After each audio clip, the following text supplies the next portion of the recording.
उपमहापौर पदावर बसलेल्या नेत्यांची राजकीय कारकीर्द संपुष्टात येते.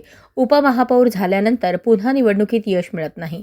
उपमहापौर पदाची खुर्ची ही राजकीयदृष्ट्या शापित असल्याची जोरदार चर्चा राजकीय वर्तुळात रंगली आहे. या चर्चेमुळे नवखे नगरसेवकही या पदापासून दूर राहत असल्याचे दिसून येत आहे. दुसरीकडे मात्र उपमहापौर पदाचा पर्याय कोणालाही नको आहे असे एकंदरीत वातावरण आहे. यापूर्वी माजी उपमहापौर दिलीप कोल्हे, पद्माकर काळे, प्रवीण डोंगरे, शशिकला बत्तूल, राजेश काळे यांच्यासह अनेकांच्या राजकीय कारकिर्दीला ब्रेक लागला आहे. इतकेच नव्हे तर दिलीप कोल्हे, पद्माकर काळे यांनी तर पक्ष बदलूनही भाजपच्या लाटेतही त्यांना पराभवाला सामोरे जावे लागले. त्यामुळे या शापित खुर्चीबद्दलच्या चर्चेवर अनेकांची श्रद्धा आणखीनच बळकट झाली आहे. पद नाही मिळाले तरी चालेल, पण उपमहापौर पदाची माळ गळ्यात नको असा एकच सूर नगरसेवकांमध्ये ऐकण्यास मिळत आहे. महापौर निवडीच्या सभेची तारीख विभागीय आयुक्तांकडून निश्चित केली जाते.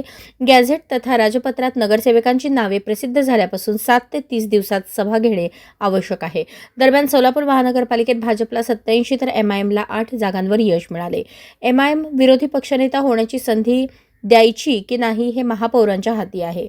आता पहिल्या सभेची प्रतीक्षा सर्वांना लागली आहे.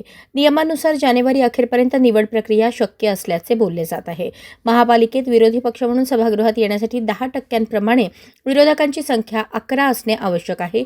ही सदस्य संख्या एकाच पक्षाची असणे बंधनकारक आहे. परंतु नगरसेवकांची संख्या 10% नसेल तर महापौरांच्या अधिकारांतर्गत ज्या विरोधी पक्षांचे संख्याबळ अधिक आहे त्यांना विरोधी पक्ष म्हणून सभागृहात घोषित केले जाऊ शकते. अशाच नवनवीन अपडेटसाठी जनता राज्य न्यूज चॅनलला सबस्क्राईब करा, लाईक करा आणि शेअर करायला विसरू नका.